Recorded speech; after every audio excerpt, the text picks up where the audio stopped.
Welcome in the newest tutorial. Today we're gonna do this beautiful lid for the beauty box together, and we are gonna use some blue and violet and pink alcohol inks with a touch of gold to create a stunning effect. And stay tuned to see all of the details that you need to follow.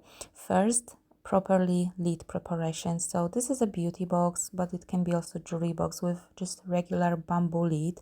And first of all, you need to cover the sides. You need to protect the sides because we are gonna work with inks and resin, and we want to avoid the leakage. So it's a proper taping. You need to cover everything around up till the edge, and then you need to paint it with gesso. And it's very crucial to paint on top of the tape to protect any kind of leakage. It's not as much as important which kind of tape you're gonna to use, but to seal the place where everything is gonna be possibly leaking underneath. And I'm gonna just use Amsterdam paint. It's just white paint. It's having a lot of latex as well, but you can use regular gesso for this purpose. It's to prepare a white background and cover the bamboo to have very good base to work on. What is really crucial here is that at the end of the process, I actually went outside and I haven't recorded it, but I've used Molotov Urban Fine Art paint, spray paint in color white. It's called Urban Fine Art Artist Acrylic, and it's very highly opaque, UV resistant and quick drying white paint in spray. And this is how I achieve the equal coverage that is really good for working with inks, because when you work with a brush, you're gonna have this stripe effect, and this is not something, this is fine for working with resin, but if you want to work with alcohol inks, you need to follow the steps. You need to spray paint it nicely with some white paint. And now I'm using blending solution from Kamenskaya and her white alcohol ink. I'm adding some bluebell color, it's violet color, and I'm adding some also some Ranger blue ink together with Piñata brass. So as you can see, I'm having 4 different alcohol ink brands, but it really doesn't matter if you work with Kamenskaya, Ranger, Copic or Piñata. I recommend all of those. What I really love is working with some pastels and white colors from Kamenskaya. It's having very good texture. It's not giving me any extra texture. It's very smooth. It's blending with the colors very nicely, and it's making them much more soft. And on this tutorial, I'm going to work with some hand pump to move the ink around.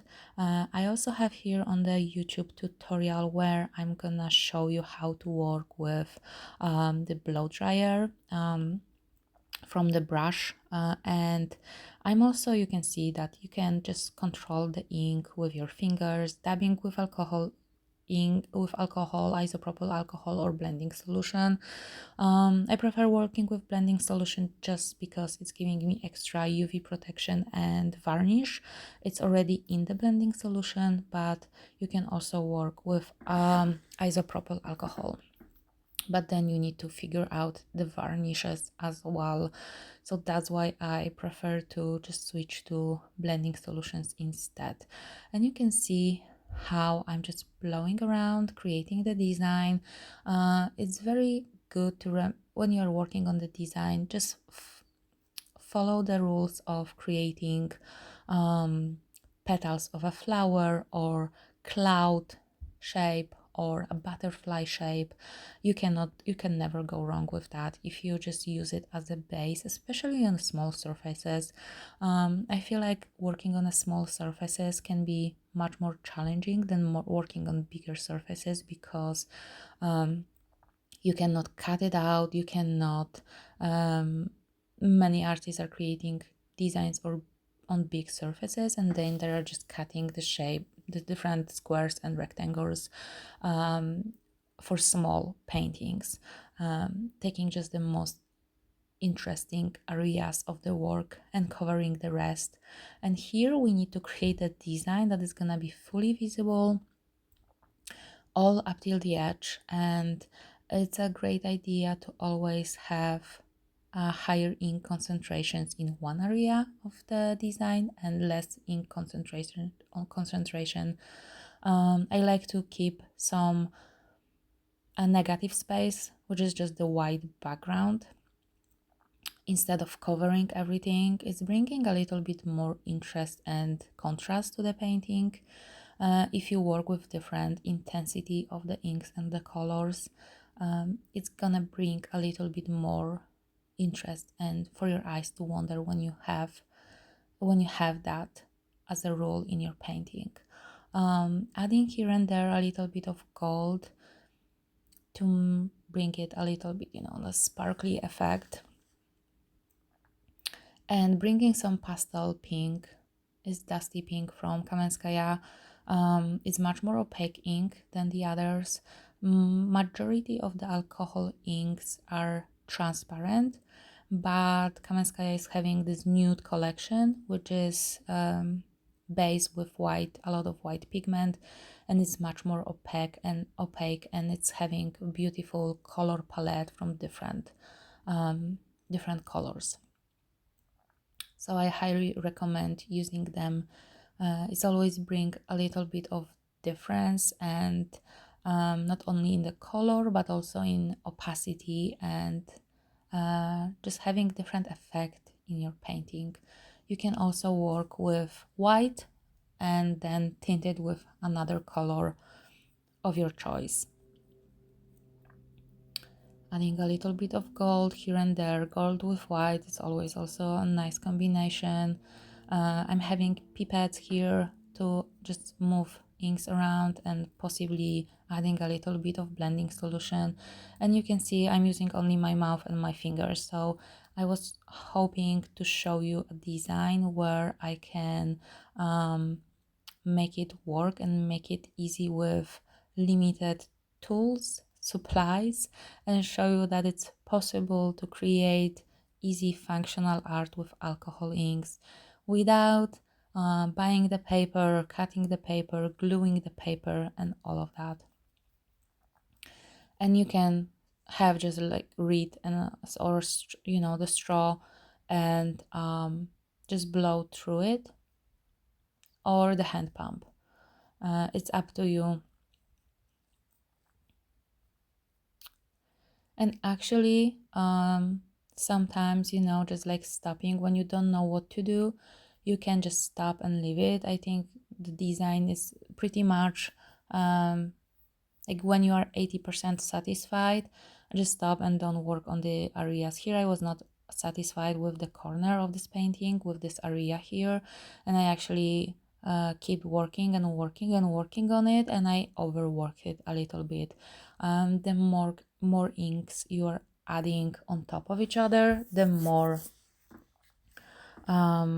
busy the painting's gonna be. The colors are gonna blend too much, and if you use many colors, it can get very muddy because they will be just blended too much with each other. So it's a very fine line for the beginner artist to discover and to know when to stop working on it, to not overwork it.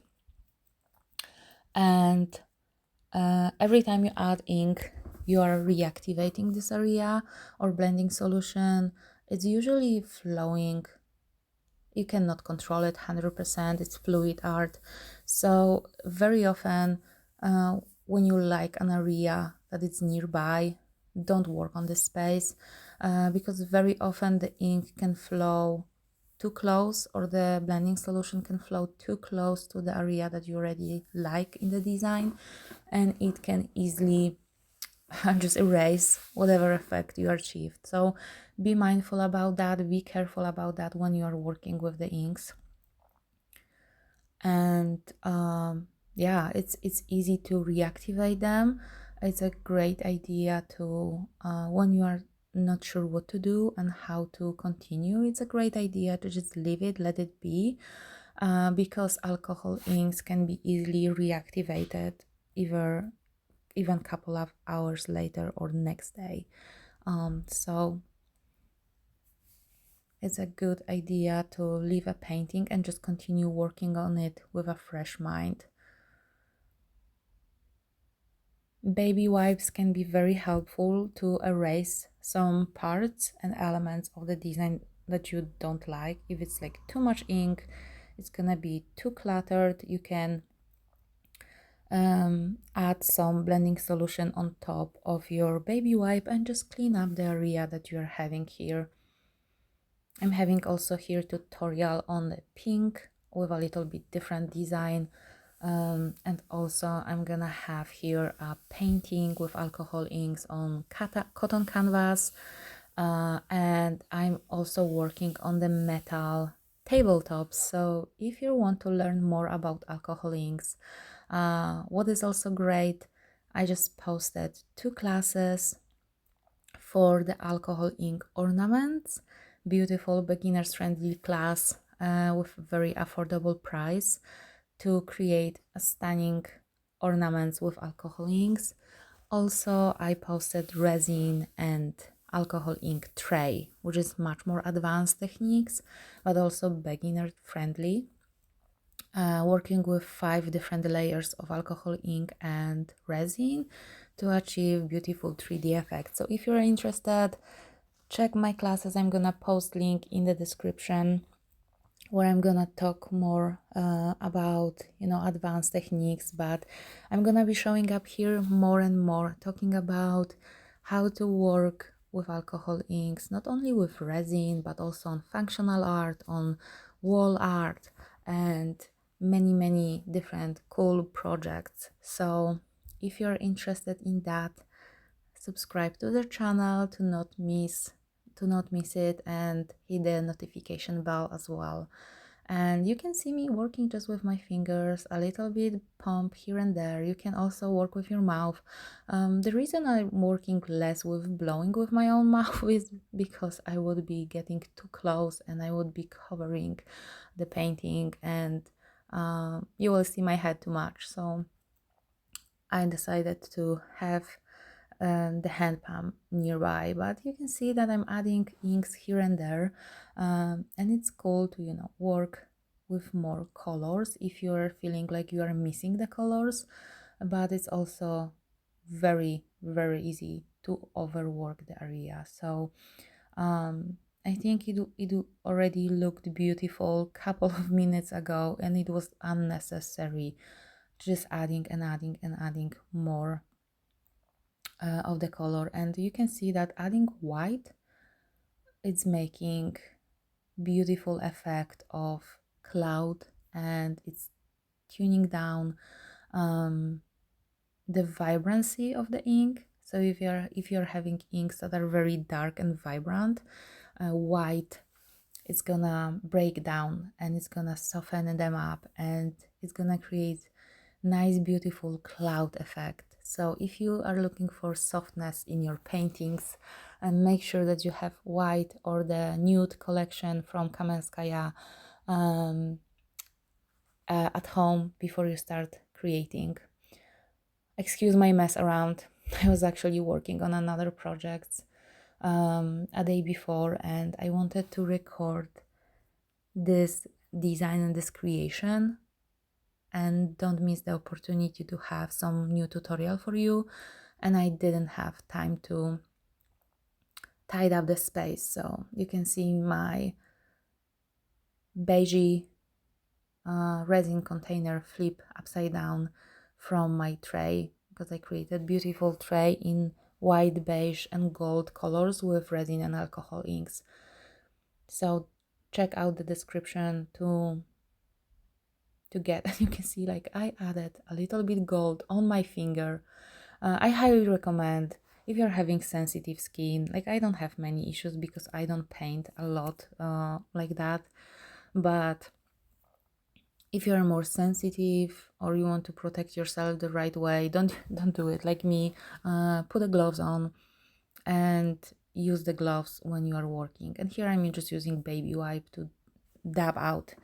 You can always go in and remove. Remember that if the top that you spray paint that is not properly really dried, or you are working on it a lot and you are adding a lot of blending solution and inks, it can also make it soft. So if you would decide to go with baby wipe and now like start to remove very intensively the ink, it can erase the white paint that you put on the background. But it's also, if you decide that the painting that you created is not good at all and you want to try again, see, I am keeping working on it and I'm making it worse and worse and worse. It turned out nicely because I added some gold, but you can see that it's making it more blended. It's making it more, I don't know, it was nice already a couple of minutes ago. So you need to remember that it's a good idea to just stop at some point and not rework and overwork the area. But if you decide that the painting is not nice, I'm adding here a little bit of dusty pink for the contrast. But if you decide that the painting is not good enough, you can just let it dry, come back the next day, use your highly opaque white spray paint from Artist Acrylic from Molotov, for example, paint everything again all over it and then just start again. It's perfectly fine to work again on the surface, just spray paint it to cover all of the color. And if you work already with blending solution, it should be fine to seal the inks so they're not gonna bleed into your paint. Okay, we're almost there. You're gonna see the close-up very soon from the design that we created. And what I did, I added a little bit of gold details to the painting, and you can learn how I did it precisely when you go to my other tutorial from the lead. But I just use a brush and a little bit of gold alcohol ink with a touch of floating gold pigment powder, and I just painted a couple of extra gold accents. This is how you can bring gold details in a controlled way to your painting to avoid any kind of, because if you add alcohol ink directly on your painting, it's gonna reactivate everything around. And yeah, we are there. One more thing to do. Here is the close-up. One more thing to do is to put resin as a top coat. Choose a resin. This is the design before the gold additions, and here you can see more gold accents. And choose a resin that is good for top coating. Here I'm using Glass Cast 3 to top coat this painting. It's a very nice bowl release and I like to work with that. Use resin calculator to show you how much you need for this specific size of your project, and watch the recent video that I'm gonna publish in my channel as well about my top tips for top coating, because many of you are having a lot of troubles with achieving beautiful results for top coating. So make sure that you watch it to not make those mistakes. And we are almost there. We need to leave it for about 12 hours, up to 24, for the resin to harden properly, and the list is gonna be done. And here the resin is already cured. You can see how it completely transition and make it more functional, right? It's protecting the design completely. It's making it the way that, you know, nobody's gonna stain it or destroy the design, and it's giving it a little bit nice high-end high gloss result with a nice depth. So I highly recommend using resin on top of your alcohol ink projects because it's gonna completely transition the look. You can see how different it looks now in opposition to just ink. But if you want to see more, make sure that you check my other videos and the link in the description to learn a little bit more about alcohol ink and resin. So thank you for watching, and I'm gonna see you in the next video.